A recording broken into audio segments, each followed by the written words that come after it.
Hey everybody, it's Ryan. If you're looking for a nice case to hold, let's just say baseball cards, this video is for you. So what we have here is a baseball card.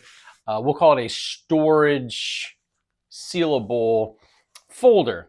The outside is a very nice, I guess it's leather. It's feels like leather. It's got definitely a quality finish to it. Nice little sheen.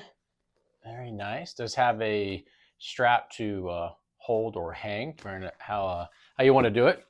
It zips up all the way around, so it can be completely sealed. So from an example standpoint, we just have some playing cards in here just to show how they would look. And they just slide in and out of these pouches. Pouches are single-sided, I guess. You could do double-sided if you like. Also comes with some sticky labels that you could label and then put them wherever. The inside is it's like a very soft, velvety, tight material. The binders, like with any binder type, lock together and kind of keep everything nice and neat. The individual sleeves hold 9 cards.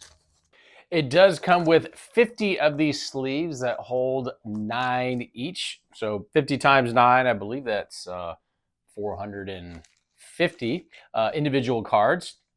So you got a lot of storage in here to kind of keep your valuable baseball cards all nice and neat. From a dimension standpoint, the total width is about 10.5 inches by 13 inches, about an inch and 3/4 this way. Hopefully this answered any question you might have about this very cool baseball card holder. Full disclosure, this company sent this to me and said, Ryan, give us an honest review. Tell us what you think about this. Hopefully that came across.